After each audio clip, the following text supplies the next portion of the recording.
el boina verde que causó una conmoción de un solo hombre, Roy Benavidez, la guerra de Vietnam. La infancia de Roy Benavidez fue difícil.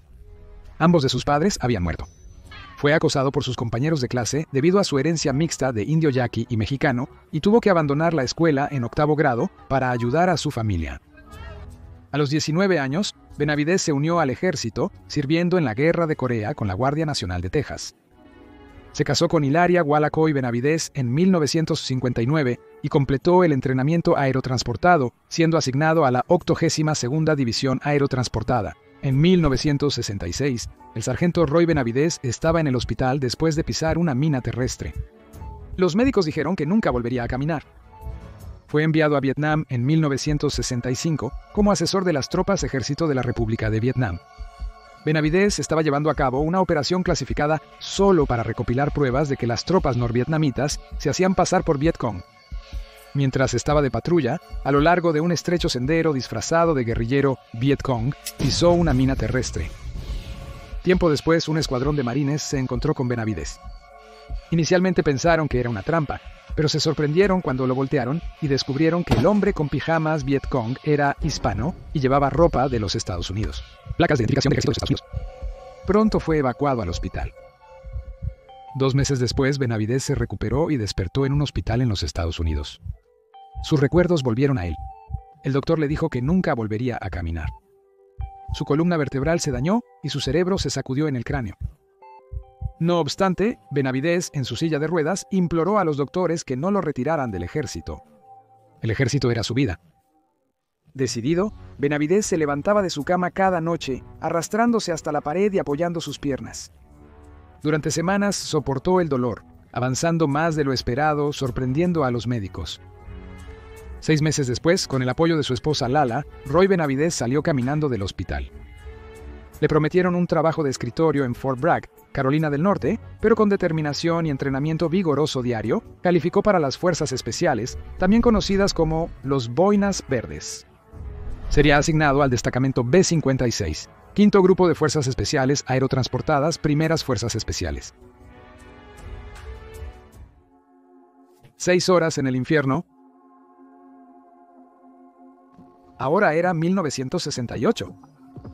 El sargento Roy Benavidez, con nombre en clave Tango Mike Mike, estaba de vuelta en Vietnam, fuera de servicio, asistiendo a la iglesia, pero su mente estaba en el caótico parloteo de radio desde el frente.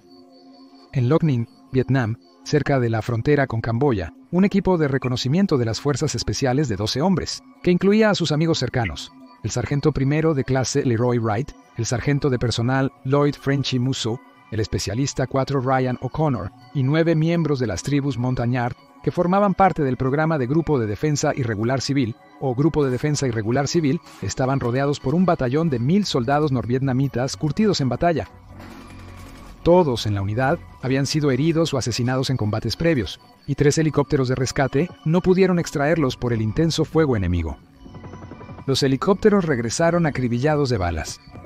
Uno de ellos, el artillero de la puerta Michael Craig, de 19 años, había sido alcanzado varias veces y murió en los brazos de Benavidez.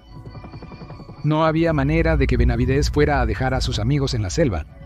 Benavidez saltó a un helicóptero que regresaba. Se ofreció como voluntario tan rápidamente que no tuvo tiempo de conseguir su M16, por lo que solo estaba armado con un cuchillo Bowie y suministros médicos. Benavidez lo describió como entrar en piloto automático. Al acercarse al punto de extracción, Benavidez notó que sus compañeros estaban demasiado heridos para llegar corriendo al helicóptero. Había tanto fuego enemigo que el piloto, Larry McKibben, tuvo que zigzaguear en un intento por esquivarlo, pero aún así pudo proporcionar fuego de cobertura. Benavidez saltó con una bolsa médica y corrió bajo fuego enemigo hasta los heridos, recibiendo un disparo en la pierna que inicialmente confundió con un arbusto de espinas. Encontró primero a Musso contra un árbol cuyo ojo había sido disparado y colgaba por su mejilla, pero estaba decidido a seguir disparando. El Grupo de Defensa Irregular Civil estaba en un charco de sangre y parchado lo mejor que podían. Benavidez arrastró a todos a una posición defendible para dirigir su fuego al enemigo y proporcionó morfina a los heridos. Luego vio a O'Connor y a un intérprete del Grupo de Defensa Irregular Civil, a quienes les hizo señas para que se acercaran a él, pero el tiroteo comenzó de nuevo y se refugiaron. Otra ronda alcanzó a Benavidez en su muslo. bajo la adrenalina, activó la señal de humo verde de McKibben en el helicóptero de rescate para que lo recogieran. Mientras todos los que podían subían al helicóptero, él reprimió la línea de árboles con un AK-47 recogido para cubrir a O'Connor y al intérprete que se arrastraban hacia la aeronave. Ahora, Benavidez buscaba al sargento de primera clase Leroy Wright, el líder del equipo que había sido asesinado, y tenía información de inteligencia que no podía caer en manos enemigas. Benavidez encontró su cuerpo y lo arrastró al helicóptero cuando recibió otro disparo en el estómago y fue alcanzado por metralla de una granada cercana, dejándolo inconsciente. Al despertar, Benavidez tuvo que abandonar el cadáver de su amigo. También había ocurrido un desastre. El helicóptero se estrelló contra el suelo por el fuego enemigo. El piloto McKibben había fallecido. 5 hombres a bordo, incluyendo a Musso, O'Connor y el intérprete que no abordó, sobrevivieron al accidente. Benavidez los rescató de los escombros, administró morfina, estableció un perímetro alrededor del accidente y solicitó apoyo aéreo de los F-100 que bombardearon con napalm la posición enemiga. Cuando a los jets se les acabó el combustible y se fueron, el fuego enemigo reinició. Benavidez le dio a O'Connor una tercera inyección de morfina y recibió otra bala en la pierna. Estaba rodeado por soldados norvietnamitas. Parecía desesperado. Pero finalmente un helicóptero vino a su rescate.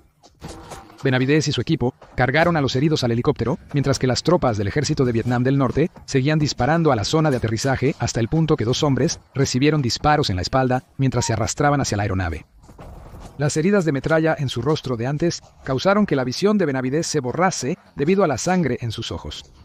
Cuando fue a buscar a Musso, un soldado del ejército de Vietnam del Norte golpeó a Benavidez en la cabeza y mandíbula con su rifle y le cortó el brazo con su bayoneta. Gritó a O'Connor que disparara, pero estaba demasiado sedado por la morfina para reaccionar. Benavidez sacó su cuchillo Bowie y apuñaló al soldado de Vietnam del Norte hasta que murió.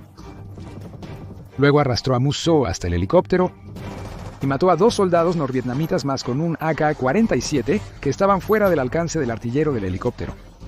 Y luego hizo un viaje más para conseguir al intérprete y destruir cualquier material clasificado, con la sangre aún oscureciendo su visión. Solo entonces permitió que los demás lo subieran al helicóptero, el último hombre en abandonar el campo de batalla. En este punto, la ronda que había golpeado su estómago había expuesto sus intestinos, los cuales intentaba sostener con sus manos. El helicóptero, seriamente dañado y sin instrumentos restantes, logró despegar.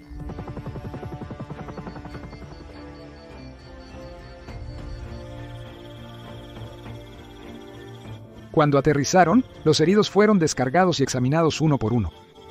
Resultó que Benavidez cargó a 3 soldados enemigos muertos en el helicóptero por si tenían materiales clasificados. Fueron relegados, al igual que Benavidez. No podía moverse ni hablar debido a la mandíbula rota por el rifle. La sangre pegando sus ojos cerrados y con 37 heridas de bayoneta, bala y metralla en todo su cuerpo, parecía muerto. El médico comenzó a colocarlo en una bolsa para cadáveres y comenzó a cerrarla cuando un amigo lo notó y dijo: «Ese es Roy. Ese es Roy Benavidez». El doctor dijo que no había nada que se pudiera hacer, pero Benavidez reunió su último bit de energía y escupió en la cara del doctor, lo que hizo que el doctor dijera: «Creo que lo logrará». Fue trasladado a Japón para una cirugía intensiva y luego al centro médico del ejército de Brooke en Fort Sam Houston, permaneciendo allí casi un año. Roy Benavidez había sobrevivido 6 horas en el infierno y salvó 8 vidas. El comandante de Benavidez lo propuso para la Cruz de Servicio Distinguido porque el proceso para otorgar una medalla de honor llevaría mucho más tiempo o antes de que pudiera recibirla. Finalmente, el 24 de febrero de 1981, el presidente Ronald Reagan le otorgó a Roy Benavidez la medalla de honor. Reagan dijo: «Si la historia de su heroísmo fuera un guión de película, no lo creerías». Benavidez dijo de sus acciones: «Los verdaderos héroes son los que dieron sus vidas por su país. No me gusta que me llamen héroe, solo hice lo que me entrenaron para hacer». Sargento Maestro Roy Benavidez murió el 29 de noviembre de 1998 a los 63 años de edad.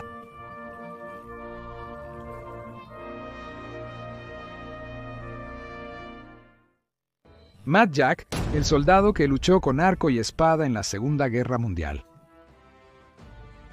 John Malcolm Thorpe, Fleming Churchill, nació en Hong Kong y se graduó de la Real Academia Militar en Sandhurst en 1926. Más tarde ganaría el apodo de Mad Jack o Fighting Jack, por luchar con un arco largo, gaitas y una espada en la Segunda Guerra Mundial. Estar estacionado en Birmania con el regimiento de Manchester durante tiempos de paz hizo que Mad Jack se sintiera inquieto. Fue durante los años de entreguerras en los años 30 cuando dominaría las gaitas y recorrería en su motocicleta todo el subcontinente indio. En 1936, después de mudarse a Inglaterra, Mad Jack dejó el ejército y se convirtió en modelo y extra de cine. También practicaría una nueva habilidad, tiro con arco, volviéndose tan bueno que representó a Gran Bretaña en el Campeonato Mundial de Tiro con Arco en 1939. Cuando llegó la guerra, Mad Jack regresó al ejército británico y al regimiento de Manchester como oficial y fue enviado a Francia. Durante la batalla de Francia, en 1940, Mad Jack lideró pequeñas incursiones contra el enemigo mientras la fuerza expedicionaria británica se retiraba ante el implacable avance alemán. Usando un arco largo y una espada ancha escocesa como armas, se volvió el único soldado conocido por derribar a un enemigo con un arco largo en la guerra al acertar un disparo con una flecha de púas al enemigo Feldwebel. Al preguntarle por qué lo hizo, contestó que cualquier oficial que entre en acción sin su espada está vestido inadecuadamente. Durante la retirada a Dunkerque, a Mad Jack le dispararon en el cuello. Al preguntarle cómo sucedió, respondió ametralladora alemana, casualmente. También ganaría la Cruz Militar por su valentía después de rescatar a un oficial británico herido en una emboscada alemana. Después de Dunkerque, Mad Jack se unió a los comandos y tras completar su entrenamiento, fue enviado a Vaxo, Noruega en 1941, como segundo al mando del Comando número 3 en la Operación Arquería. Al desembarcar, Mad Jack tocó la marcha de los hombres de Cameron en su gaita y luego guió a sus hombres a la orilla, blandiendo su espada ancha en el aire. La guarnición alemana en Vaxo fue derrotada velozmente. Se capturaron prisioneros, baterías de artillería y se destruyó el envío en la isla Malloy. Por esta acción, Mad Jack recibió su segunda cruz militar. En 1943, en Italia, Mad Jack lideró 2 comandos con el objetivo de destruir la artillería alemana y los puestos de observación en el pueblo de Piglietti. Aunque el pueblo estaba bien defendido y superado en número, Mad Jack organizó a sus hombres en 6 columnas paralelas, quienes en lugar de usar tácticas de sigilo, todos gritaron ¡Comando! Como resultado, los defensores alemanes se confundieron al pensar que los gritos, que venían de todas direcciones en la oscuridad, eran una fuerza mayor. En este enfrentamiento, los 50 hombres del número 2 comando tomaron 136 prisioneros. Mad Jack, asistido por el corporal Raffel, capturó 42 prisioneros alemanes y una tripulación de mortero usando su espada ancha. Después de marchar a los prisioneros hasta las líneas británicas, dijo: «Sostengo que mientras le digas a un alemán en voz alta y clara qué hacer, si eres superior a él, llorará, Jawohl, y lo hará con entusiasmo y eficiencia, sin importar la situación». Tras perder la espada ancha en un combate previo, fue solo al pueblo para recuperarla. En el camino, se encontró con una patrulla estadounidense que iba hacia las líneas enemigas cuando deberían haber ido en la otra dirección. Así que les dijo que no volvería por tercera vez, maldita sea. En 1944, Mad Jack estaba en Yugoslavia, dejando a los comandos británicos y ahora a los partisanos yugoslavos, atacando la colina vital llamada Punto 622 en la isla de Brač en el mar Adriático contra los alemanes. Se causaron muchas bajas y pronto Jack estaba solo y sin municiones.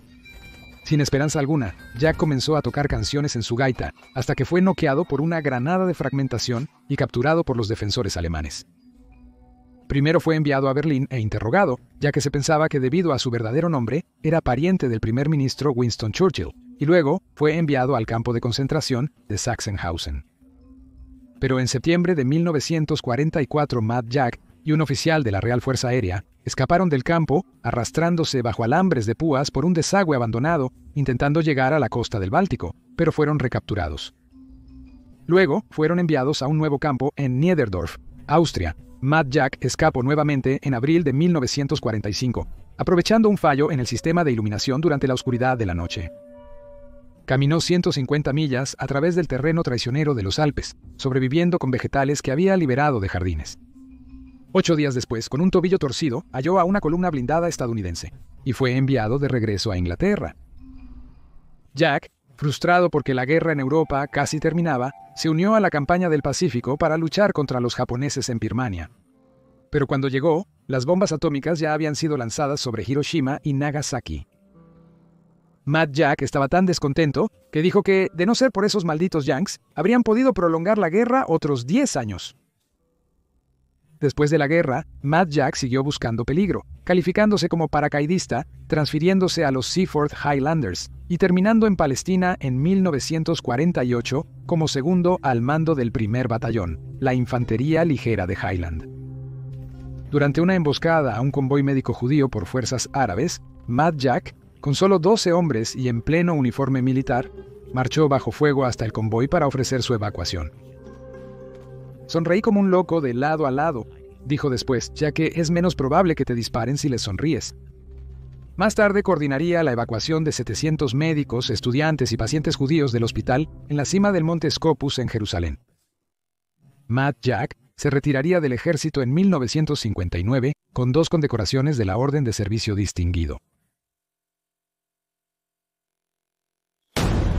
El Gurkha que se enfrentó a 200 soldados con solo una mano. 1945, Segunda Guerra Mundial. Desde mediados de 1944, la guerra se tornaba desfavorable para el ejército japonés en Birmania. Comandadas por el general Sir William Slim, las guerrillas Chindig, las tropas americanas y las tropas chinas forzaron a las fuerzas japonesas a un estado de retiro constante. Durante casi un año, los combates continuaron a lo largo de las selvas de Birmania. Una unidad que vio mucha acción en Birmania fue el 4º Batallón de los 8º Rifles Gurkha. Formaban parte de la 89ª Brigada India, a quienes se les ordenó en la primavera de 1945 hacer una maniobra a través del río Irrawaddy para cortar la ruta de las fuerzas japonesas hacia el Tonga. Como siempre, los Gurkhas fueron los primeros. Era el 12 de mayo de 1945 cuando el 4º Batallón llegó a la aldea de Taunda y estableció el campamento. Mientras la mayoría de la unidad dormía, se establecieron pequeñas posiciones avanzadas para proteger el campamento de ataques sorpresa. Durante la noche, 200 soldados japoneses decidieron sorprender a los Gurkhas e intentar abrirse camino hacia Taundao. La primera línea de defensa que encontraron fue una pequeña trinchera ocupada por Lakaman Gurung y otros 2 soldados. La trinchera estaba ubicada en el camino de la jungla, que conducía directamente al campamento. Si la posición de Gurung era superada, el campamento entero habría estado en peligro. A la 1:20 am, las granadas japonesas empezaron a caer en la trinchera de Gurung. Gurung logró agarrar la primera bomba que cayó en la trinchera y la devolvió. Hizo lo mismo con la segunda, pero fue demasiado tarde para la tercera. Cayó justo frente a la trinchera, y cuando Gurung se lanzó para agarrarla, explotó justo en su mano cuando intentó devolverla. Su mano derecha estaba gravemente dañada. Los dedos fueron arrancados y toda su mano quedó destrozada. Fragmentos ardientes golpearon su rostro, cuerpo y pierna derecha. Otros 2 soldados también resultaron gravemente heridos, quedando fuera de combate. Pero no Gurung. Sacó su cuchillo kukuri, lo clavó frente a su trinchera y gritó al enemigo, prometiéndoles que ninguno de ellos pasaría por su cuchillo. Sin su mano derecha y sangrando por todas partes, Gurung continuó luchando. Tomó su Lee Enfield de cerrojo y comenzó a disparar a los soldados japoneses que intentaban asaltar la posición. Fueron recibidos por el ahora manco Gurung, quien gritó, «Ven y pelea con un Gurkha». Usando solo su mano izquierda para recargar y disparar un rifle, Gurung estaba esperando a cada soldado japonés que se acercaba a su trinchera para dispararles. Durante 4 horas completas, Gurung mantuvo su posición solo, matando a cada soldado enemigo que se acercaba a él.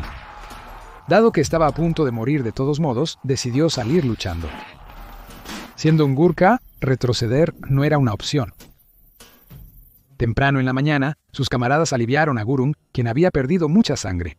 31 soldados japoneses yacían muertos frente a su posición. Sus esfuerzos inspiraron a otros soldados a resistir oleadas de ataques japoneses durante otras 2 noches y 3 días.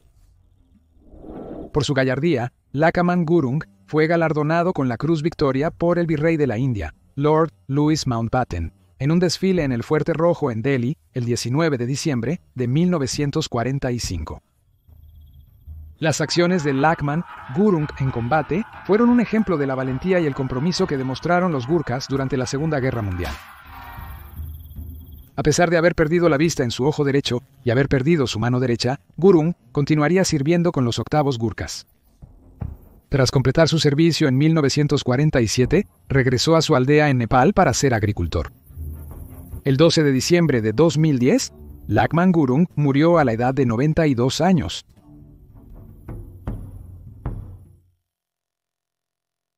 El piloto que derribó un avión con una pistola mientras saltaba en paracaídas. El 31 de marzo de 1943, 12 bombarderos B-24 Liberator de los Estados Unidos. El 7º grupo de bombardeo partió de su base en Pan-de-Beswar, India, para bombardear un puente en Pianmana, Birmania. Esta no era una misión inusual para el 7º grupo de bombardeo, ya que regularmente volaban misiones para interrumpir los suministros japoneses en Birmania. Cuando estaban en camino, fueron interceptados repentinamente por 13 cazas japoneses Ki-43 Peregrine Falcon que desgarraron sin piedad la formación de bombarderos americanos. Uno de los B-24 fue gravemente dañado e incendiado, forzando a la tripulación a saltar antes de que explotara. Mientras la tripulación se lanzaba en paracaídas, los aviones japoneses atacantes ametrallaron a los indefensos americanos, matando a 2. Uno de los tripulantes que descendía en paracaídas bajo una lluvia de fuego enemigo era el copiloto del bombardero, el segundo teniente Owen J. Baggett, quien fue alcanzado y ligeramente herido en el brazo. Baggett, herido, aterrizó y se refugió con un compañero en los árboles mientras los aviones japoneses los ametrallaban. Más tarde ese día, fueron capturados por los japoneses y Baggett pasó los siguientes 2 años prisionero, primero en Rangún y luego en Singapur. Podemos tomarlo como un hecho, ya que hay documentación oficial y declaraciones de testigos que lo respaldan. Pero lo que sucedió durante el descenso del teniente Baggett hasta el suelo es algo que solo tenemos su palabra para ello. Mientras Baggett descendía en paracaídas, los aviones japoneses lo atacaron sin piedad y fue herido en el brazo. Baggett se hizo el muerto para engañar a los combatientes enemigos y que lo dejaran en paz. Un piloto japonés se acercó a Baggett, quien colgaba flácidamente, reduciendo la velocidad a alrededor de 4.000 pies con la cabina abierta. Baggett aprovechó la oportunidad para sacar su pistola automática M1911A1 de servicio y, enojado, disparó 4 veces al piloto japonés expuesto. Poco después, el avión enemigo pareció atascarse y caer en espiral. En medio del caos, Baggett no pudo ver el desenlace final. Baggett afirmó que no sabía que supuestamente había derribado el avión hasta algún tiempo después, cuando un estadounidense. El coronel Harry Melton recorrió el campo de prisioneros de guerra donde estaba recluido. Melton explicó que un oficial de inteligencia japonés le había dicho que el día en que Baggett fue derribado, un Ki-43 del enfrentamiento se había estrellado y quemado, pero el piloto muerto había sido arrojado lejos de su avión. Al examinar el cuerpo, se reveló que el piloto murió por un único disparo. Baggett mencionó que el coronel Melton planeaba reportar oficialmente el incidente, pero no hay evidencia de que lo haya hecho. Esto podría explicarse fácilmente porque más tarde Melton estaba en un barco de transporte japonés rumbo a Japón cuando fue torpedeado y hundido el 12 de septiembre de 1944, el United States Ship Sea Lion, un submarino estadounidense. 2 días después, mientras flotaba en un bote salvavidas, él y otros sobrevivientes fueron ametrallados por un destructor japonés. No existen registros ni testigos de un encuentro entre Baggett y Melton, pero era probable, ya que ambos estaban en el campo de prisioneros de guerra de Singapur al mismo tiempo. Pero si no fue Baggett quien derribó el avión japonés, entonces ¿quién lo hizo? Ya que no había cazas aliados en esa área ese día. Aparentemente, nadie consideraba la posibilidad de fuego amigo de otros aviones japoneses sobreexcitados que intentaban atacar a la tripulación de Baggett mientras se lanzaban en paracaídas. La historia cuenta que el coronel japonés insistía en que este era el piloto al que Owen Baggett había disparado, pero no se dio ninguna explicación de cómo lo sabía. Ha habido algunas discrepancias en la narración de la historia a lo largo de los años, pero han sido menores y realmente no distraen de la historia general. Algunos afirmaron que Baggett usó un revólver en lugar de una semiautomática, mientras otros afirmaron que era un primer teniente y no un segundo teniente. Y la discrepancia más común era que a menudo se afirmaba que fue atacado por Mitsubishi A-6M0 y no por los cazas Nakajima Ki-40 y 3 que estaban en la zona al mismo tiempo. Esto podría explicarse fácilmente, ya que ambos aviones se parecían mucho, y el Ki-43 a menudo era confundido con un cero por los pilotos americanos. El cuerpo sin vida del piloto japonés siendo arrojado lejos de su avión estrellado podría haber ocurrido, pero suena un poco exagerado y conveniente. ¿Podría ser posible que el piloto hubiera rodeado Baggett y simplemente se hubiera detenido? Es posible, pero improbable, que el Ki-43 se perdiera con frecuencia debido a su baja tasa de pérdida de velocidad en comparación con otros cazas. La velocidad era de unas 72 millas por hora, en comparación con las 100 millas por hora del P-51 de Mustang. Además, se observó al Ki-43 cayendo en espiral, ya fuera de control o por haber perdido velocidad. Si se había quedado sin velocidad entre 4 a 5.000 pies, el procedimiento de entrenamiento estándar de vuelo enseña a los pilotos a recuperarse de una pérdida de velocidad, siempre que tengan 3.000 pies de altitud. ¿Habría estado abierta la cabina? Aún sin considerar que la cabina estaba abierta para que el piloto viera mejor el supuesto cuerpo de Baggett flotando hacia abajo, los pilotos solían abrirla por varias razones, como ayudar en la navegación o permitir un rescate rápido en combate. También podría ponerse incómodamente muy caliente dentro de la cabina, sobre todo en el Teatro de Guerra del Pacífico. Se decía que Baggett usaba la Colt M1911A1, el arma de defensa personal estándar que portaban los oficiales de los Estados Unidos. En ese momento, disparaba el potente calibre .45 con un cargador de 7 rondas. Era semiautomática, capaz de disparar con rapidez. Si el avión venía directamente, Baggett podría disparar con precisión al piloto, pero si venía desde otro ángulo, sería mucho más difícil, si no imposible. Entonces, ¿alguna vez ha ocurrido esto anteriormente? Hubo relatos durante las primeras etapas de la Primera Guerra Mundial de pilotos que se disparaban mutuamente con pistolas y rifles portátiles. El 25 de abril de 1945, justo al final de la guerra en Europa, hubo un encuentro entre dos aviones de reconocimiento desarmados, un Storch alemán Fi-156 y un saltamontes americano L-4, y fue una de las últimas batallas aéreas de la guerra en el frente occidental. Dado que el L-4 estaba desarmado, el piloto y copiloto usaron sus pistolas 45 semiautomáticas de servicio para disparar al avión alemán, hiriendo a un tripulante y forzándolos a aterrizar y rendirse. ¿Qué pasó en realidad ese fatídico 31 de marzo de 1943? Baggett derribó un caza enemigo con un disparo afortunado. ¿Se perdió toda la evidencia de este notable evento en el caos de la guerra? ¿O simplemente fue una historia exagerada que se convirtió en leyenda urbana tras innumerables relatos mediáticos? Leo Major, el explorador tuerto que liberó una ciudad entera por sí mismo. Segunda Guerra Mundial.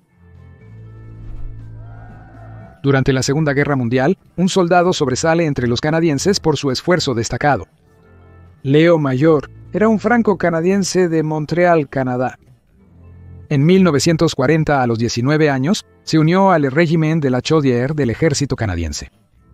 Su insignia subraya su feroz reputación de lucha, consistiendo en 2 ametralladoras Vickers cruzadas, con un castor arriba soportando una flor de lis. El soldado Leo Major vio acción por primera vez en el día D en Francia, participando en los desembarcos de Normandía, el 6 de junio de 1944. Al capturar un vehículo semioruga de comunicaciones alemán, lleno con libros de códigos secretos,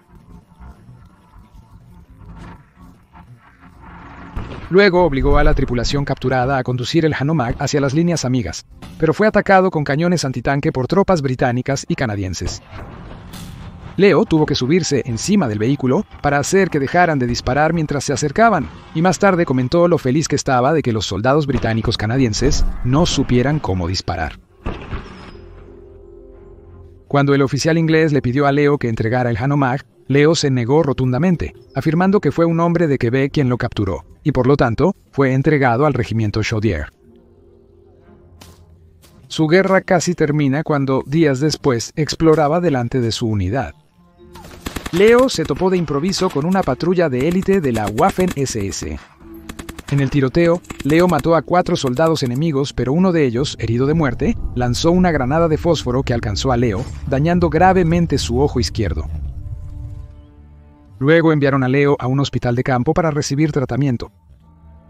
Leo usó un parche en el ojo mientras sanaba y dijo que parecía un pirata. Sorprendentemente, se negó a ser enviado a casa, afirmando que solo necesitaba un buen ojo para apuntar un rifle. Rápidamente, regresó al frente y continuó actuando como explorador y francotirador para su unidad. Tras regresar al servicio activo en octubre de 1944, participó en la batalla del Escalda en Holanda, que duró un mes e involucró combates intensos y desembarcos anfibios. Un día, durante esta larga batalla, el oficial al mando de Leo le ordenó encontrar a los 50 zombies desaparecidos mientras patrullaban. Zombie era un término de jerga usado por los voluntarios canadienses para referirse a los reclutas novatos y poco entusiastas en la guerra. Leo realizaba el reconocimiento por su cuenta, como siempre, usando tenis en vez de botas pesadas. Estaba profundamente detrás de las líneas enemigas, en la oscuridad bajo una lluvia helada, murmurando para sí mismo: «Estoy congelado y mojado por tu culpa, así que pagarás». Empapado hasta los huesos mientras no encontraba a los zombies, se topó con una guarnición de tropas regulares alemanas, durmiendo en trincheras que habían estado cavando todo el día. Leo despertó a un oficial alemán roncando, le apuntó con su ametralladora a Sten y le ordenó que sus hombres lo siguieran. Un soldado alzó su rifle y Leo lo mató a tiros, seguido de otros 3 que se unieron al tiroteo. Después de esto, él gritó: «Achtung! Y Handen hoch», y la guarnición decidió rendirse ante él sin demora. Luego, él solo marchó a 93 soldados alemanes de regreso a las líneas aliadas. Pero en el camino, fueron atacados por tropas de la Waffen-SS que manejaban una batería de artillería desde un pueblo vecino, quienes estaban enfurecidos de que sus compatriotas se estaban rindiendo. Esto dejó una impresión duradera en Leo. La unidad de la Waffen-SS logró matar e herir a varios de los prisioneros alemanes antes de ser expulsados por un tanque Sherman aliado. Luego, Leo entregó 93 prisioneros alemanes a su comandante sin palabras.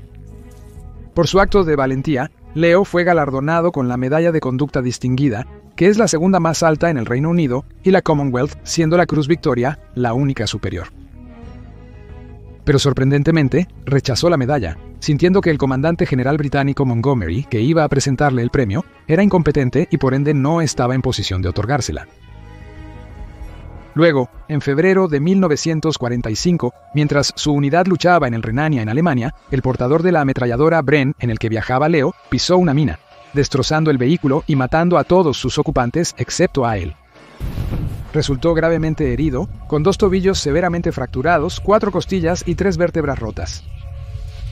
Leo nuevamente se negó a ser enviado de regreso a casa, y después de un corto periodo en un hospital belga, regresó a su unidad a tiempo para su último ataque, para liberar a Holanda de los últimos ocupantes alemanes. Entonces, el 13 de abril de 1945, los aliados se disponían a atacar la ciudad holandesa de Zwolle, pero desconocían la fuerza o despliegue de las tropas alemanas en la ciudad. Esa noche, Leo y su amigo el cabo Willy Arsenault se ofrecieron para realizar un reconocimiento del área de la Ciudad. Estaba previsto que fuera bombardeado por artillería aliada, y esto es algo que Leo y Willy querían evitar. Al acercarse al pueblo silencioso, los alemanes vieron a Willy después de que su bolsa de granadas hizo ruido y fue asesinado por el fuego de una ametralladora enemiga. Leo eliminó a 2, pero los otros escaparon en un vehículo. Tomó la ametralladora Sten y granadas extra de su amigo y apartó su cuerpo sin vida. Leo estaba tan enfurecido que se embarcó en una furia solitaria que duró toda la noche, utilizando su ametralladora y bolsas llenas de granadas. Secuestró un coche de exploración alemán, desarmó al conductor y tomó su MP-40, sumando una tercera ametralladora a su arsenal. Leo lo llevó a un hotel y después entró a un bar. Allí, desarmó a un oficial alemán que podía hablar francés con Leo, y le hizo saber que la ciudad iba a ser bombardeada por la artillería canadiense, lo que resultaría en bajas militares y civiles alemanas. El oficial entendió y, de buena fe, Leo le devolvió su pistola, permitiéndole marcharse con la esperanza de que evacuaría a sus tropas en lugar de organizar un ataque.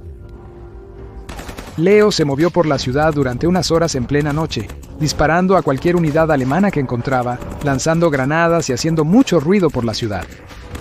Su objetivo era hacer creer que estaban bajo el ataque de una fuerza aliada superior que asaltaba la ciudad.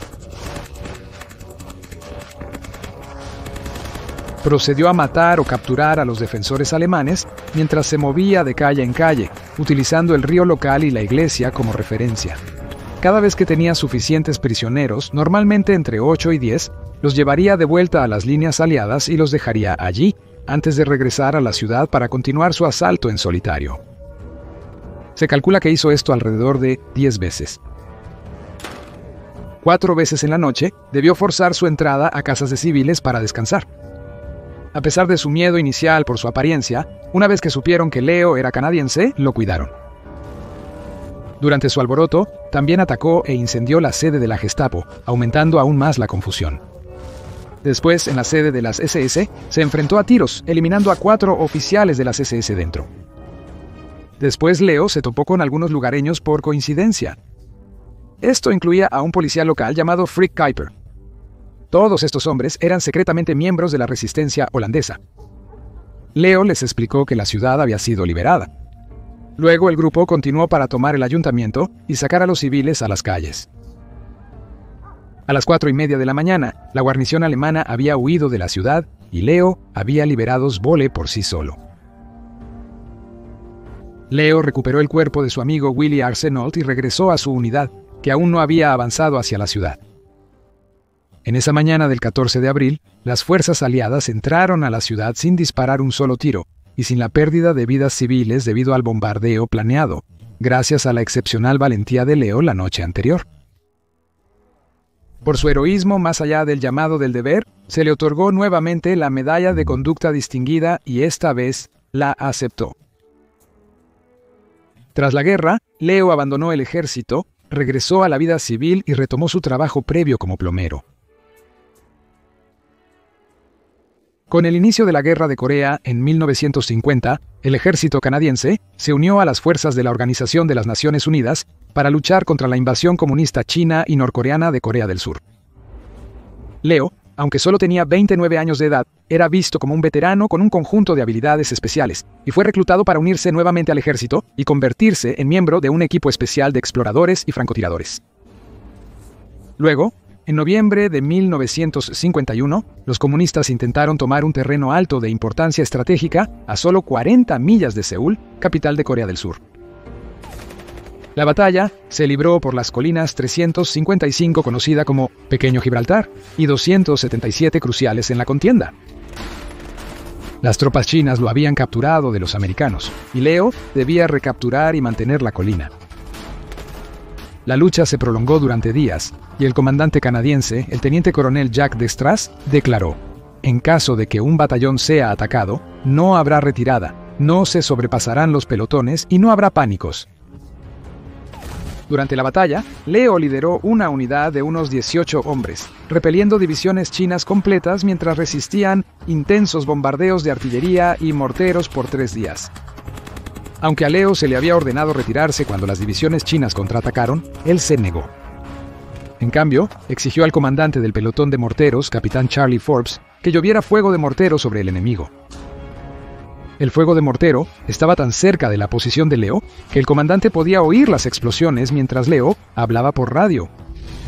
Y fue tan intenso que los cañones de los morteros se deformaron debido a su tasa de fuego. Por su valor y liderazgo bajo fuego, a Leo se le otorgó otra medalla de conducta distinguida por capturar y mantener la colina clave. Leo fue el único canadiense en ganar la medalla de conducta distinguida en 2 guerras separadas.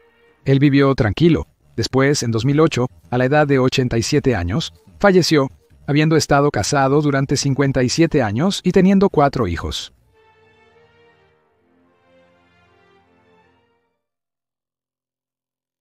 Douglas Barter, el AES de la aviación sin piernas. Douglas Barter fue un piloto en la Real Fuerza Aérea que llegaría a pilotar aviones de combate en la Segunda Guerra Mundial sin sus piernas y reclamó 22 victorias aéreas, convirtiéndose en un as de la aviación. Barter se unió a la Real Fuerza Aérea en 1928, se graduó en 1930 y a finales de 1931, a los 21 años, fue asignado a un escuadrón que volaba Bulldogs de Bristol en el aeródromo de Woodley cerca de Reading. Mientras volaba el Bulldog, desobedeció las órdenes de no hacer acrobacias aéreas ni volar por debajo de los 2000 pies. Sin embargo, Barter realizó una acrobacia aérea para demostrar su habilidad, lo que provocó el accidente de su avión. Ambas piernas quedaron aplastadas bajo la madera retorcida, la lona y el metal. Sin poder salvarlas, amputaron una pierna por encima de la rodilla y la otra por debajo. Después de esto, Barter tuvo que reaprender a caminar usando prótesis de piernas. Los médicos no tenían esperanzas de que pudiera caminar sin un bastón, pero Barter estaba decidido y quería volar de nuevo. Después de ser trasladado al Hospital Real Fuerza Aérea Uxbridge, Barter aprendió nuevas habilidades con sus nuevas piernas. Aprendió a manejar autos de carreras, jugar golf, tenis y a bailar.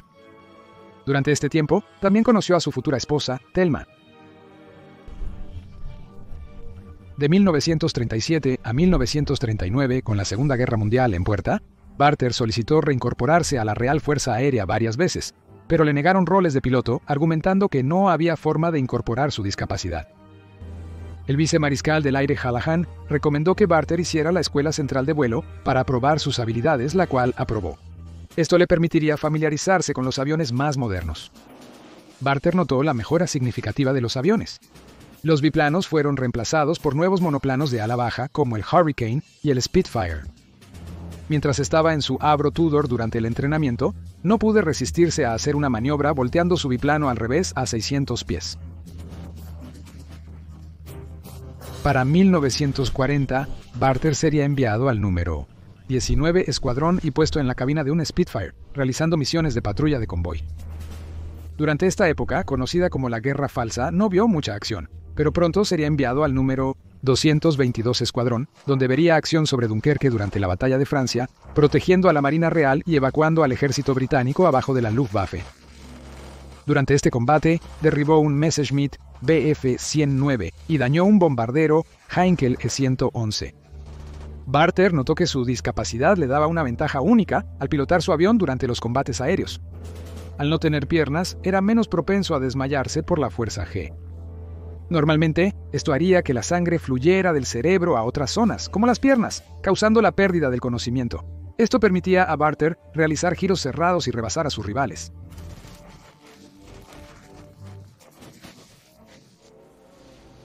Después de Dunkirk, Barter fue transferido al número 242 Escuadrón y ascendido a líder de escuadrón.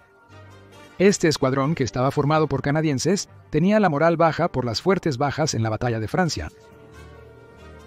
Al principio, no recibieron bien a su nuevo líder y estaban desconcertados por su discapacidad, pero pronto reconstruiría la moral del escuadrón e inspiraría a ellos con su valentía y habilidad.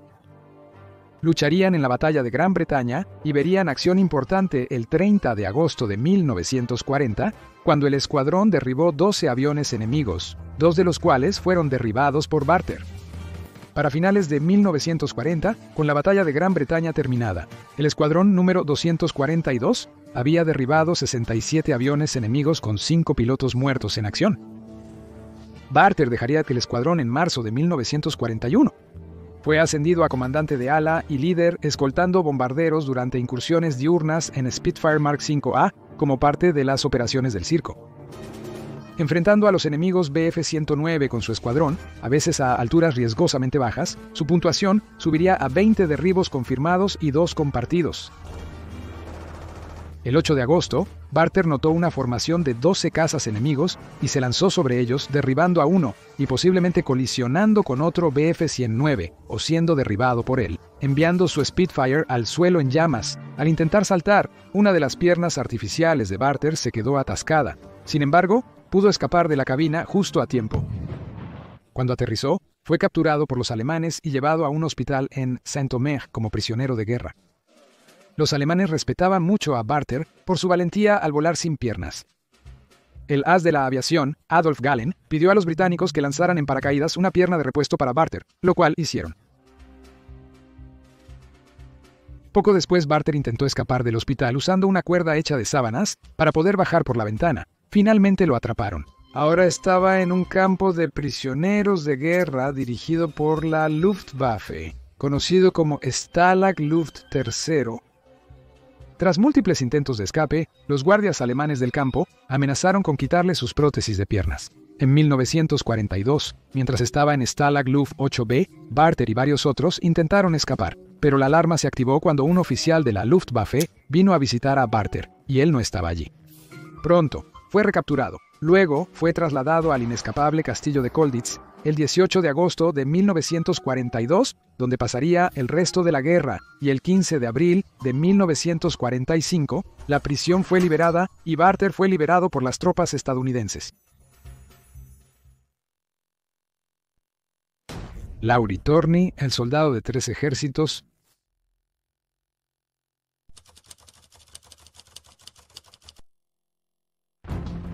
Fue el 18 de octubre de 1965. El anticuado helicóptero HB-34 de la Fuerza Aérea del Sur de Vietnam se adhería estrechamente al terreno montañoso del distrito de Phuoc Son en Vietnam. Franceses y estadounidenses descubrieron que este confiable pero antiguo caballo de batalla no era adecuado para el combate en primera línea debido a su lentitud y gran tamaño. Pero quizás lo más significativo de todo, su piel de magnesio era propensa a incendios muy intensos y mortales si era alcanzada. A pesar de sus mejores esfuerzos, los equipos de rescate no pudieron localizar el helicóptero derribado y su tripulación o los soldados de las fuerzas especiales a bordo. No fue hasta más de 30 años después que se encontró el lugar del accidente del helicóptero. Se determinó que el helicóptero colisionó contra una montaña mientras volaba a baja altura.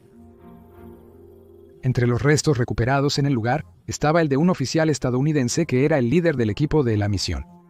Él era el capitán Larry Thorne, un asesor militar estadounidense, que también había sido un comandante en la Segunda Guerra Mundial, un comandante en la Waffen-SS alemana y primer teniente del ejército finlandés. Era un soldado altamente condecorado y sus premios incluían la Cruz de Hierro alemana de segunda clase, una medalla de la Legión de Mérito estadounidense y la más alta de las condecoraciones finlandesas, la Cruz de Mannerheim. ¿Quién era este hombre? Originalmente no era estadounidense y su nombre no era Larry Thorne. De hecho, su verdadero nombre era Lauri Torni, nacido en Viipuri, Finlandia, el 28 de mayo de 1919. 2 años antes de su nacimiento, el colapso del Imperio ruso permitió a Finlandia emerger como una nación independiente. La ciudad natal de Lauri se encontraba justo en la frontera con la Unión Soviética, y durante las siguientes 2 décadas, la Unión Soviética se interesó cada vez más y más en anexar Finlandia. En 1938, Lauri se unió al 4º Batallón Independiente de Infantería Jäger de Finlandia a los 19 años. Esta no era una unidad común. Era una unidad CC especializada en sabotaje, guerra de guerrillas y reconocimiento a larga distancia. Eran considerados una unidad de élite, y su trabajo era penetrar profundamente detrás de las líneas enemigas, a menudo recopilando inteligencia, operando desde posiciones ocultas. A veces realizaban emboscadas en carreteras, incluso para cazar y destruir fuerzas especiales enemigas. Pronto necesitaría estas habilidades como un año. Más tarde, en 1939, la Unión Soviética llevó a cabo un ataque no provocado contra Finlandia llamado la Guerra de Invierno. Luchando en el ejército finlandés, el batallón de Lauri estaba basado en Kiviniemi cuando comenzó la guerra. Tenía la tarea de proteger los lugares estratégicamente importantes, la línea de ferrocarril Katola de Leningrado. Cuando Lauri se enteró que el Ejército Rojo cruzaba la frontera finlandesa soviética, su batallón se movilizó para defender el gran lago Ladoga. El lago era el más grande de Europa y había sido compartido por los finlandeses y la Unión Soviética desde 1918 y siempre había sido un área de alta tensión entre las dos naciones.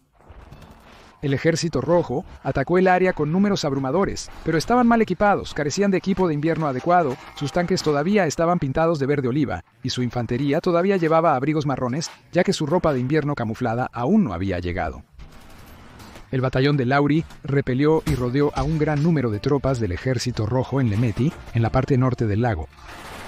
Tanto el batallón de Lauri como el clima invernal en forma de congelación infligieron enormes bajas en las divisiones del Ejército Rojo cercadas allí.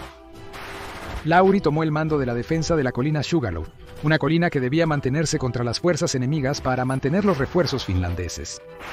El cuartel general finlandés no pudo contactar a los defensores, por lo que Lauri, usando sus esquís, se movió sigilosamente más allá de las posiciones soviéticas, restableciendo las comunicaciones. Lauri lideró a un grupo desmoralizado de finlandeses de habla sueca, defendiendo una posición clave, dando órdenes mediante gestos, gritos y golpes, ya que no hablaba sueco. El valiente desempeño de Laurie durante este enfrentamiento llamó la atención de sus oficiales superiores y fue ascendido a segundo teniente. Pero al final fue en vano, ya que fue una guerra breve y sangrienta, de apenas más de 100 días. Al final, Finlandia se vio obligada a ceder el 11% de su territorio, pero fue una victoria vacía para la Unión Soviética. Fueron expulsados de la Liga de Naciones, sus bajas habían sido asombrosas, y muchos, incluyendo a Adolf Hitler, ahora veían a las Fuerzas Armadas soviéticas como débiles e ineficaces. En junio de 1941, Laurie fue a entrenar con las Waffen-SS en Austria durante 7 semanas para adquirir más habilidades especializadas, ya que para entonces la Alemania nazi era un fuerte aliado de Finlandia. Durante el entrenamiento, vestía un uniforme de las Waffen-SS y recibió el rango de Untersturmführer, o líder de Tormenta Junior. Ignorante de las implicaciones políticas, su juramento de lealtad incluso después de la muerte lo perseguiría en los años siguientes. Para gran angustia de Laurie, su ciudad natal ahora estaba en el lado soviético de la frontera, al igual que toda la región del lago Ladoga que había luchado tanto por proteger. Incluso sus cuarteles en Kiviniemi ya estaban bajo control soviético. El 22 de junio de 1941, los alemanes lanzaron la Operación Barbarroja, un ataque sorpresa a la Unión Soviética. 3 días después, los finlandeses también atacaron en lo que se conoció como la Guerra de Continuación. Laurie regresó a Finlandia al mando de una unidad blindada, compuesta con tanques y vehículos blindados soviéticos capturados. Finlandia no participaría en el camino de conquista de Alemania, solo avanzaría en cuanto a sus territorios perdidos durante la Guerra de Invierno. El 23 de marzo de 1942, Laurie esquiaba detrás de las líneas enemigas cuando detonó una mina de metralla amigable mientras intentaba capturar prisioneros enemigos. Fue hospitalizado, pero eventualmente se recuperó, y en lugar de irse de permiso a casa, se ausentó sin permiso para volver al frente. En ese momento, el conflicto se había convertido en una guerra estática de trincheras. La unidad de Laurie tenía la tarea de contraguerrillas y contrainteligencia contra las unidades especiales soviéticas detrás de las líneas enemigas. Posteriormente, esto evolucionaría en acciones agresivas al infiltrarse tras las líneas soviéticas, atacando los cuarteles generales y sitios de comunicaciones del Ejército Rojo. Laurie impresionó a sus oficiales superiores y, en enero de 1943, sus oficiales superiores le dieron el mando de una unidad de infantería de ataque profundo, posteriormente conocida como Destacamento Torni. Prometiendo mejores raciones y más combate activo durante lo que se había convertido en guerra de trincheras, recibió innumerables voluntarios entusiastas. Con un criterio estricto de agresividad, resistencia física y buena puntería, rechazó a los que no estaban aptos y eligió a los mejores hombres. Participarían en sabotajes, captura de prisioneros y recolección de inteligencia detrás de las líneas soviéticas. En una misión, la unidad de Laurie usó botes de remo para llegar a su destino. Emboscaron un camión soviético y obtuvieron una bolsa de inteligencia. Después, cuando un segundo camión apareció repentinamente, combatieron cuerpo a cuerpo con cuchillos puco y hachas. Más tropas del Ejército Rojo reforzaron la posición y los asaltantes de Laurie huyeron al bosque, evadiendo patrullas soviéticas hasta alcanzar los botes. Laurie se aseguró de que cada hombre conociera la inteligencia del enemigo, por si solo uno sobrevivía. La unidad tuvo éxito en varias escaramuzas de golpe y fuga, operando desde un campamento base en territorio soviético. Aprendieron a usar las armas enemigas, creando confusión en los enfrentamientos y asegurando abundante munición al operar en lo profundo del territorio del Ejército Rojo. Laurie y sus hombres pronto ganaron una formidable reputación por su valentía y caos, hasta el punto de que los soviéticos pusieron una recompensa de 3 millones de marcos finlandeses en su cabeza, ya que le temían mucho. Para junio de 1944, la guerra estaba casi perdida para los finlandeses. A pesar de una victoria tras otra contra la Unión Soviética, simplemente estaban demasiado superados en número. Por su destacada valentía y liderazgo durante la batalla, Laurie recibió la Cruz de Mannerheim el 9 de julio de 1944. En septiembre de 1944, los finlandeses negociaron el mejor trato que pudieron con la Unión Soviética, y de hecho, la guerra terminó. La mayor parte del ejército finlandés se estaba desmovilizando, incluyendo a Laurie, quien para entonces ya era un capitán. Para noviembre de 1944, Laurie se encontró como un civil, desempleado, y su país fue forzado a un armisticio humillante. Nuevamente, debieron ceder territorio y pagar reparaciones a la Unión Soviética. Además, los miembros clave de la guerra finlandesa fueron enjuiciados. Luchando en el ejército alemán, Lauri se unió a la resistencia finlandesa, que se formó en caso de que los soviéticos intentaran ocupar por completo Finlandia. Fue a Alemania a principios de 1945 para entrenar con la intención de volver para entrenar a la resistencia, pero terminó uniéndose al ejército alemán.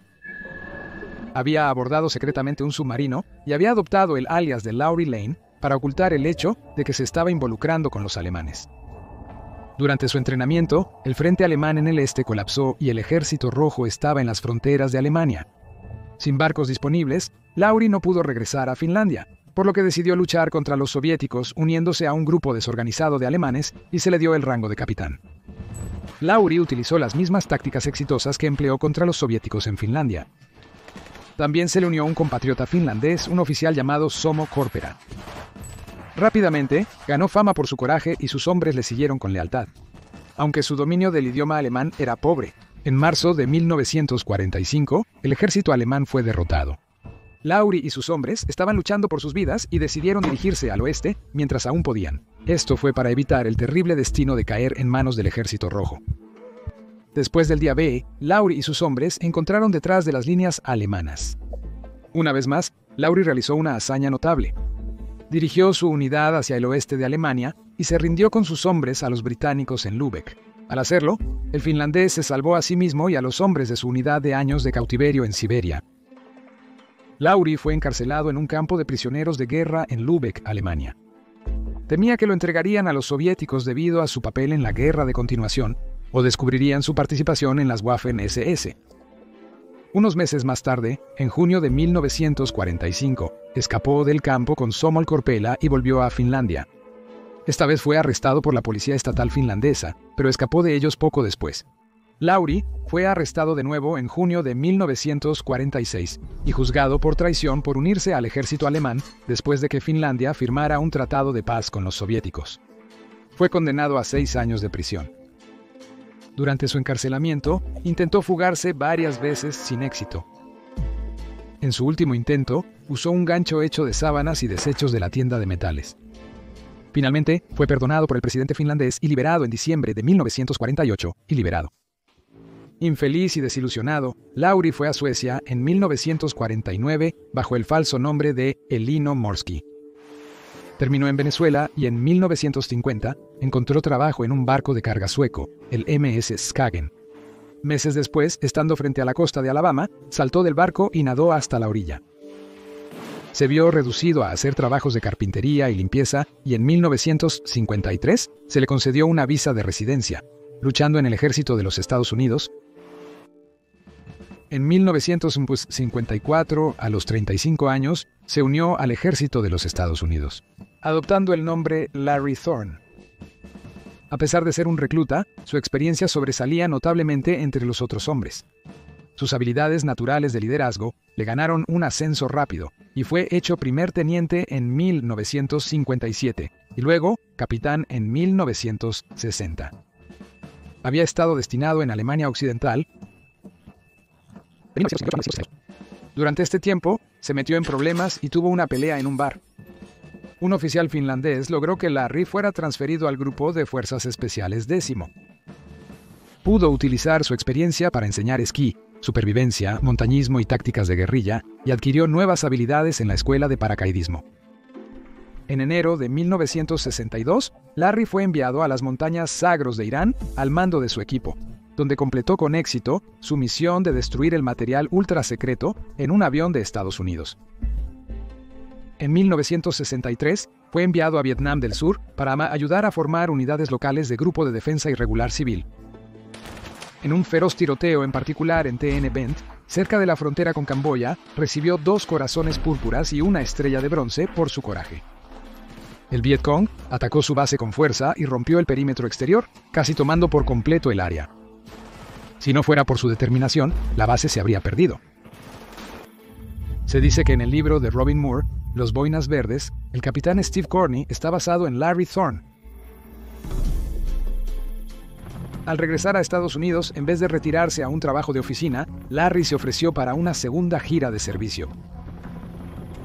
Durante su segunda gira de servicio, el 18 de octubre de 1965, Larry fue puesto al mando de una unidad de fuerzas especiales ultra secreta llamada Comando de Asistencia Militar en Vietnam, grupo de estudios y observaciones, intentando localizar puntos de inflexión del Vietcong a lo largo del sendero Ho Chi Minh cuando su helicóptero se estrelló en las montañas y él murió. Sus restos quedaron sin descubrir por más de 30 años. Lowry recibió la Cruz de Vuelo Distinguido y fue ascendido a mayor póstumamente. Su nombre es honrado en el Memorial de los Veteranos de Vietnam, en Washington, Distrito de Columbia, y en 2003 sus restos fueron repatriados a América. Fue enterrado con todos los honores militares en el Cementerio Nacional de Arlington, en Virginia.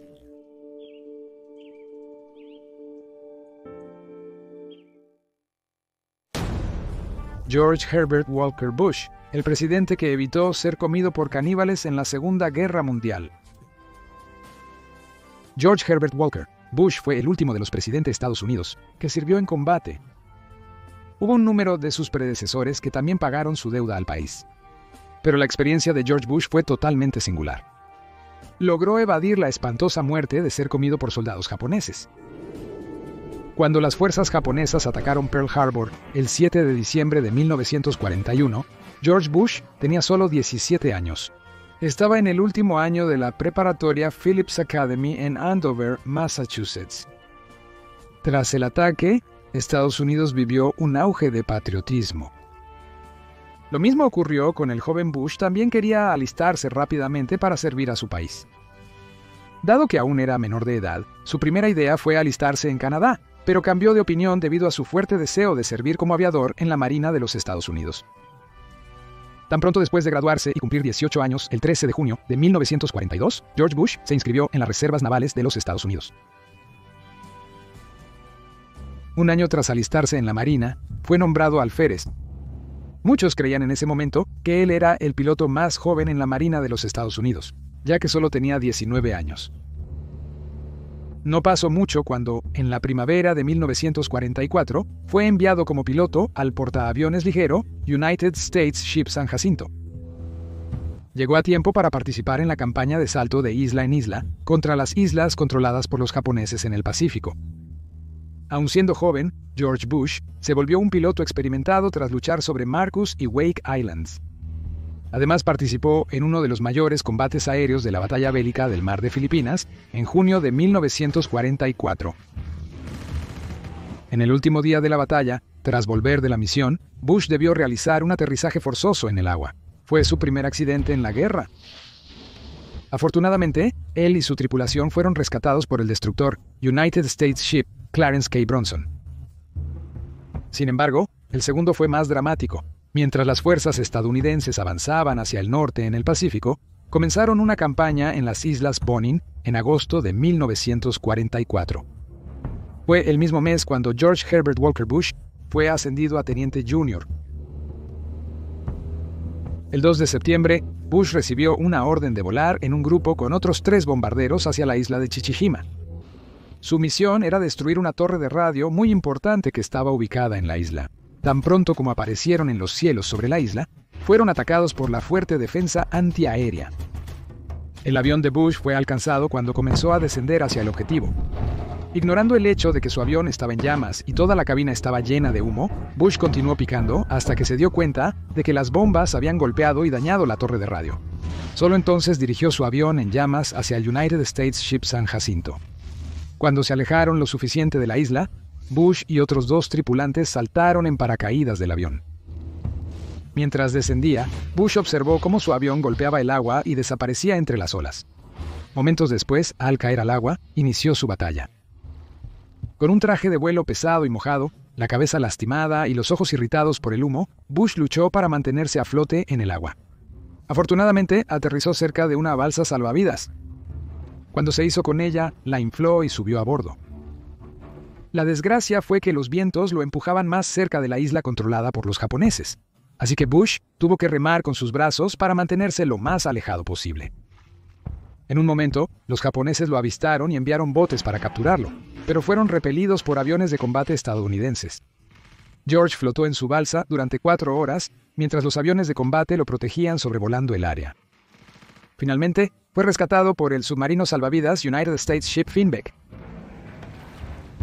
Otros aviadores fueron derribados y escaparon al saltar, pero sin tanta suerte.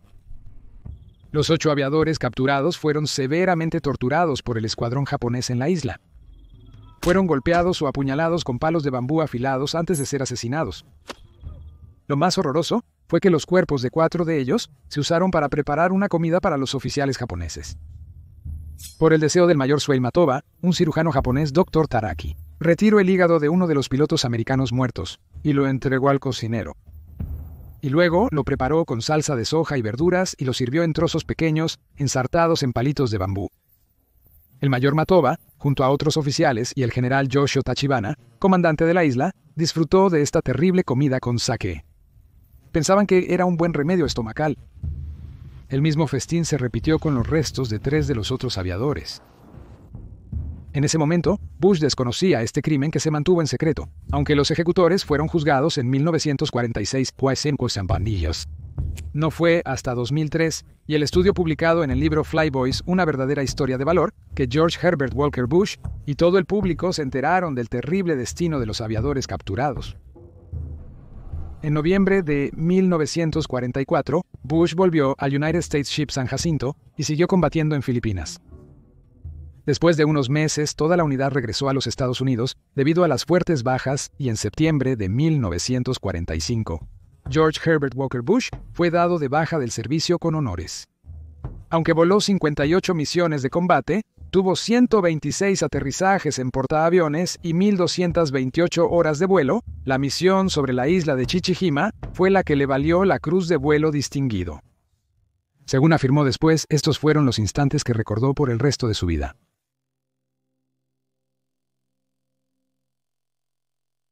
El soldado que se lanzó sobre una granada, Sargento Mayor Osborne, sacrificio heroico.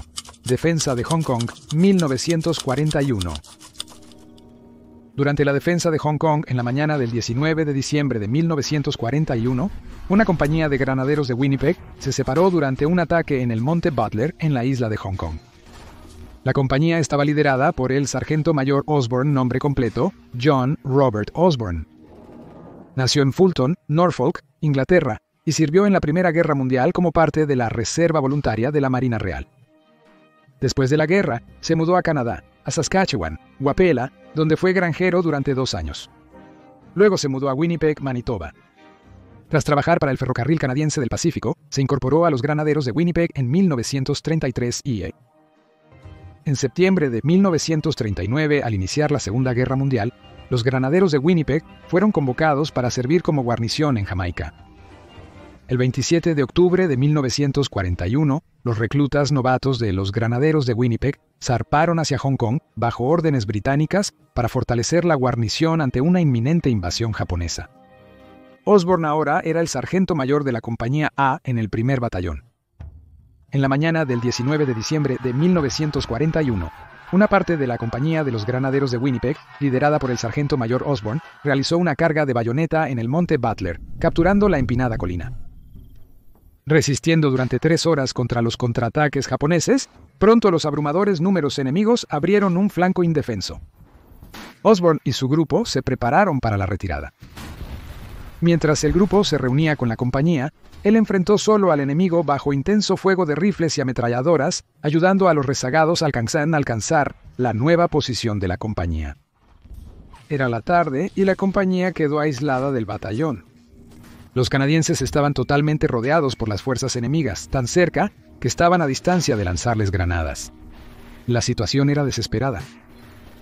Los soldados japoneses lanzaron granadas a la posición canadiense, pero Osborne las recogió y devolvió para proteger a sus compañeros. Pero entonces cayó una granada donde sería imposible recogerla y lanzarla a tiempo.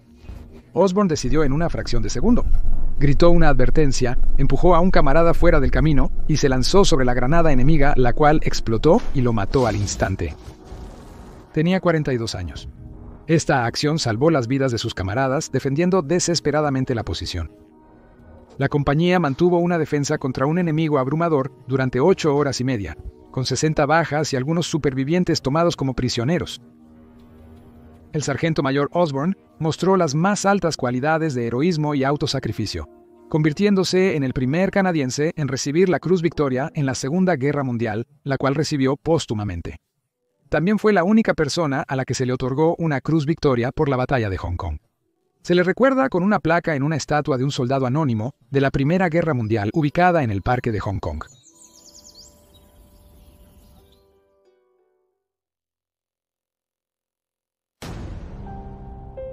El médico, que luchó en una guerra sin arma. Desmond II no era un héroe común. Se convertiría en un receptor de la Medalla de Honor, el premio militar más alto y prestigioso de los Estados Unidos de América, como un médico de combate que salvó muchas vidas de sus camaradas en batalla sin disparar un solo tiro. ¿Por qué no lleva un arma a combate? Por sus creencias religiosas.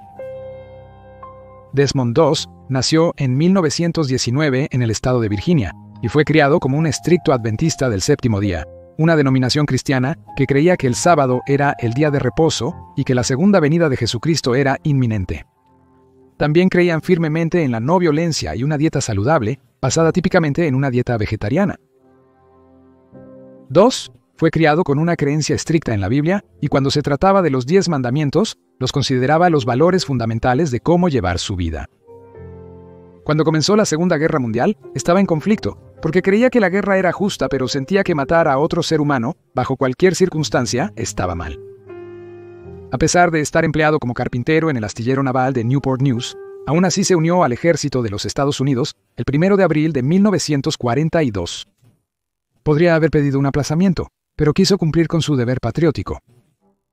Fue asignado a una unidad de infantería, la División 77, y supuso que su clasificación como objetor de conciencia no le requeriría llevar un arma. Para II, uno de los mandamientos de la Biblia se quedó con él más que cualquier otro: no matarás. Se cuestionaba su asignación como tirador en lugar de un rol médico. Su oficial al mando intentó presionar a II para que llevara un arma, ya que pensaban que sería más un lastre que un activo en combate, pero II se negó. Curiosamente, incluso para los médicos, lo que II se convertiría después era común en ese tiempo: llevar una pistola M1911A1 o un carabina M1 para autodefensa. De acuerdo con la Convención de Ginebra, un médico no tiene prohibido portar un arma, pero si la dispara, deja de ser considerado médico y puede ser legítimamente abatido por el enemigo. El capellán del regimiento, el capitán Stanley, pronto entendería las protestas de II y le ayudó a transferirse de tirador a entrenamiento médico. Sus compañeros soldados se burlaban de sus creencias religiosas cuando leía la Biblia a diario y observaba estrictamente la tradición adventista del séptimo día de ir a la iglesia los sábados. II solicitaba continuamente que se le permitiera tener los sábados libres en lugar de los domingos para seguir sus creencias adventistas de que el sábado debía ser observado como el día de reposo. Al final, el capitán Stanley llevó esto a la sede divisional y se decidió que los soldados de Aventus tendrían los sábados libres, al igual que los demás hombres tenían el domingo libre. Esto hizo que II fuera más impopular que nunca entre sus compañeros soldados, ya que se le veía como alguien con privilegios. Como tenía los sábados libres, ninguno estaba en la base los domingos para verlo hacer un esfuerzo extra. Uno de los otros soldados resumieron el sentimiento de la compañía hacia él y sus sábados libres, quejándose: «Obtienes más permisos que el general». Como II era un estricto vegetariano, en una época en que era inusual, significaba que el resto de la unidad veía a II con tal desconfianza y hostilidad, que un hombre en su unidad incluso le advirtió ominosamente: «Cuando entremos en combate, II, no volverás vivo. Yo mismo te voy a disparar». II finalmente se convirtió en médico de combate del ejército, afirmando que, mientras otros quitan vidas, yo las salvaría. El punto de inflexión para II y su relación con su compañía llegó con su primera marcha de 25 millas con mochila de campo completa y rifle, algo que se esperaba que lograran en 8 horas. Los otros soldados pensaron que II lo tendría fácil, ya que no llevaría rifle ni munición ese día, pero sus 2 bolsas médicas de lona eran casi tan pesadas y mucho más incómodas de llevar que cualquier rifle. A medida que la marcha progresaba, los hombres empezaron a agotarse. Numerosos pies con ampollas y deshidratación, algunos incluso se desmayaron. Y II siempre estaba presente, listo para brindar su ayuda. Al final de la marcha, insistió en revisar los pies de todos y brindar ayuda médica donde fuera necesario. Al final de ese día, había ganado el respeto de toda su unidad por su incansable devoción a su deber. Por primera vez, lo trataron como a uno de ellos. 2. El médico de combate de la unidad era responsable de brindar primeros auxilios y atención de trauma en primera línea en el campo de batalla. En la zona de guerra y estar allí con ellos en la línea de frente en todo momento. Esto ocurriría pronto, ya que la 77ª División tuvo su primera experiencia de combate el 11 de mayo de 1943, y Dos y sus camaradas estaban siendo entrenados con urgencia para reemplazar las bajas y ayudar a expandir la fuerza de la división. La 77ª División terminaría estando oficialmente en combate durante no menos de 208 días, sufriendo un total de 9.212 bajas antes de que terminara la guerra. La batalla de Guam Camp. El primer sabor de combate de Dos fue en la batalla de Guam, una batalla sangrienta librada del 21 de julio al 10 de agosto de 1944 para recuperar los territorios de Estados Unidos, de la isla de Guam, de una guarnición japonesa decidida de casi 20.000 tropas. Aunque según la Convención de Ginebra, disparar deliberadamente a un médico con insignia clara es un crimen de guerra, los francotiradores y ametralladores japoneses solían ignorarlo y veían a los médicos de combate como objetivos fáciles y valiosos. Por lo tanto, a menudo se les decía a los médicos en el Teatro del Pacífico que evitaran llevar insignias médicas, ya que podría convertirlos más en un objetivo y no menos. Dos estuvo bajo fuego casi todos los días durante la batalla y estuvo ocupado haciendo su parte en salvar vidas. Guam le había mostrado a Dos lo cruel que podía ser la guerra. Mientras su unidad avanzaba a través de la selva en su primer día, un recluta joven y de rostro fresco vio una pluma fuente en el suelo de la selva y fue a recogerla. Antes de que alguien pudiera advertirle lo contrario, explotó una granada de fósforo blanco. La pluma había sido una trampa explosiva. El joven que había recogido la pluma, su pecho ahora un desastre sangriento, tenía sangre saliendo de una herida abierta, quemaduras graves y fragmentos de metal afilados cubrían su cuerpo y estaba entrando en shock. Por algún milagro, Dos logró estabilizar su condición, administrando cuidados y ayudando a evacuarlo a él y a otros 3 soldados que habían sido heridos por metralla al rojo vivo. Esta fue la primera experiencia de Dos con bajas en combate. Las pérdidas estadounidenses durante la batalla fueron devastadoras. De los 59.000 soldados estadounidenses que participaron en la invasión, alrededor de 1 de cada 6 fueron asesinados o heridos.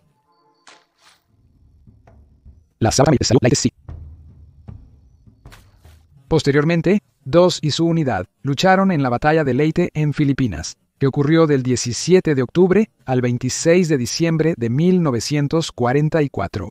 Una batalla feroz y prolongada que comenzó con un enorme bombardeo costero estadounidense y desembarco anfibio, seguido de intensos combates cuanto más tierra adentro avanzaban los estadounidenses. Durante un contraataque japonés, el colega médico Clarence Glenn escuchó el llamado de un ametrallador solicitando ayuda médica. Abandonó la cobertura y se expuso en tierra de nadie para buscar al hombre herido, siendo él mismo alcanzado. Glenn, amigo de la infancia de Dos, no podía abandonarlo. Él y un portador de camilla, Herb Schechter, salieron a buscar y atender por separado a los 2 heridos. Dos atendía al ametrallador herido en el rostro mientras las balas silbaban sobre su cabeza. Ambos heridos estaban vivos. Hicieron una camilla improvisada con un poncho y ramas de árboles para llevar a los hombres heridos de vuelta a la estación de ayuda, pero su amigo Glenn moriría antes de llegar. A partir de entonces, Dos evitaba mirar el rostro de los hombres que trataba, temiendo que fuera otro amigo. Tristemente, su amigo Herb sería disparado y asesinado cuando él y Dos estaban llevando una camilla, ya que su silueta los exponía contra el cielo al enemigo. Además de perder a sus amigos, Dos sufría de hambre constante, ya que su vegetarianismo le impedía comer la carne de las raciones K, limitándose a las insípidas galletas y los cocos que encontraba. En Lady, los cocos en el suelo le daban diarrea, así que trepó a los árboles en busca de cocos frescos. De repente, Dos buscaba cocos. Atrajo el fuego mal dirigido de una ametralladora japonesa. Cuando fueron asesinados por soldados estadounidenses, más tarde se descubrió que estaban borrachos con sake. Algo que lo sorprendió, durante los momentos más devastadores de la campaña, fue que el mismo hombre que lo había amenazado durante el entrenamiento en Fort Jackson, ahora acudía a él buscando guía y oraciones. La batalla de Okinawa y finalmente para 2 y la 77ª División de Infantería, fue una batalla que resultó ser la más sangrienta de la guerra en el Pacífico, así como su mayor desembarco anfibio. El objetivo de los Estados Unidos era asegurar la isla como base, ya que estaba a solo 350 millas al sur del continente japonés, y sería estratégicamente crucial para cualquier futura invasión de Japón. La batalla comenzó el 1 de abril de 1945, exactamente 3 años después de que 2 se alistara en el ejército, y la batalla duraría 81 días. 2 fue asignado al primer batallón como su médico de combate. El 29 de abril de 1945, la 77ª División recibió la misión de asaltar un acantilado de 400 pies, conocido como Escarpado de Maida. Los estadounidenses le pusieron el apodo de Hacksaw Ridge. Antes de subir la red de carga, 2 oró por sus camaradas.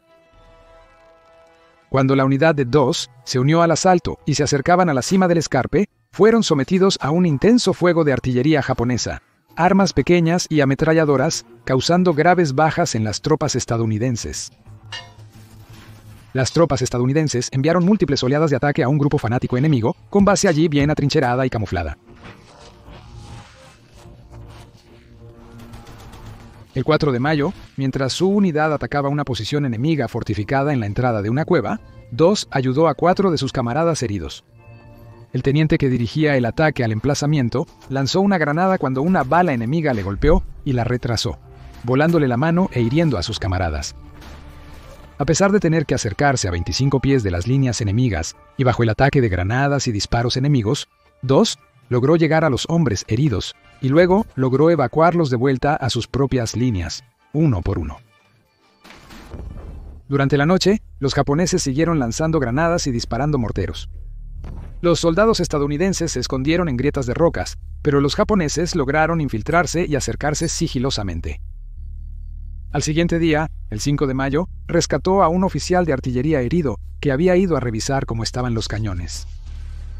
2 tenía la pierna izquierda lesionada por una caída del día anterior por el borde de un parapeto. Subió por la red de carga con sus botiquines de primeros auxilios. Su peso caía sobre su mala pierna. Encontrándolo en un agujero de proyectil, el oficial tenía una herida de metralla que atravesaba su pecho hasta su espalda, y 2 podía oírlo respirar a través del agujero. Estaba sangrando mucho. 2 le brindó primeros auxilios bajo constante fuego enemigo y bombardeo. Puso los vendajes sobre los grandes agujeros en el pecho y la espalda del coronel y administró plasma sanguíneo, lo que expuso peligrosamente a 2 al enemigo, ya que tenía que sostenerlo en alto. Los esfuerzos de 2 aquí serían en vano, ya que el coronel, llevado de vuelta en una camilla, murió antes de llegar a la estación de ayuda. Más tarde, hubo órdenes de tomar un fortín japonés de posición vital en la pendiente inversa de una colina que estaba retrasando el avance americano. Desmond II, luego de leer sus oraciones, apoyó felizmente el asalto. Las tropas americanas lanzaron latas de gasolina a la posición, lo que provocó una gran explosión. De repente, un gran contraataque japonés abrumó a los soldados americanos, causándoles pánico y haciéndoles correr de vuelta al borde del acantilado.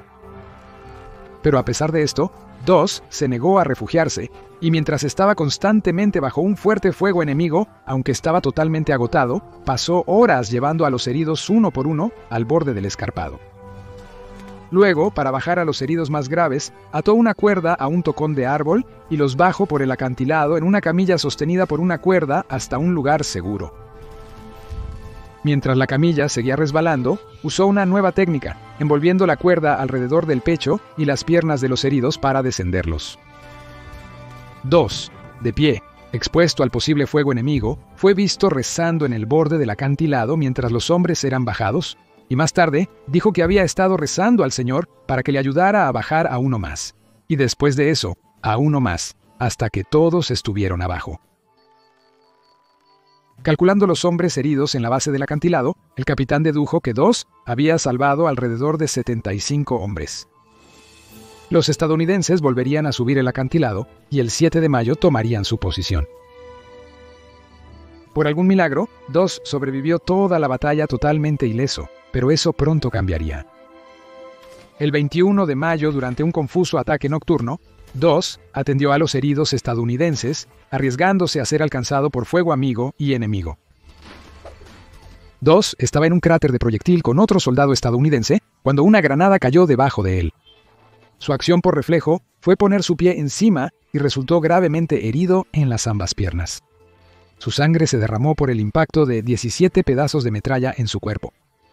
Permaneció en su posición durante 5 horas, atendiéndose a sí mismo y ayudando a otros heridos, hasta que un médico y un par de camilleros pudieron llegar a él. Pero ese no fue el final de ese día. Mientras lo llevaban en camilla a un lugar seguro, fueron atrapados en un ataque de tanques enemigos.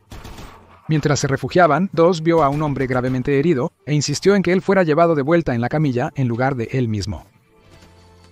Mientras Doss esperaba el regreso de los camilleros, un compañero soldado lo encontró y lo ayudó a volver. De repente, Doss fue alcanzado por una bala de un francotirador japonés y sufrió una fractura compuesta en su brazo. Los 2 hombres se refugiaron en un cráter de proyectil.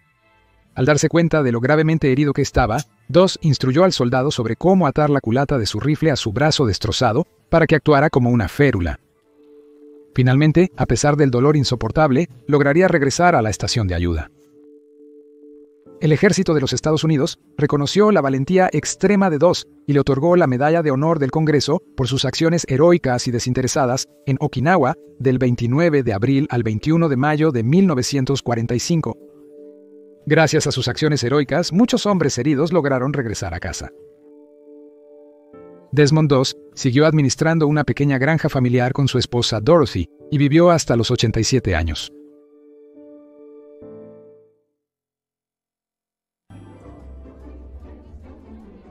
Hola chicos, vean este merchandising de Simple History en Teespring. Hay camisetas, tazas, pegatinas, fundas para teléfonos y más. Enlace en la descripción de abajo.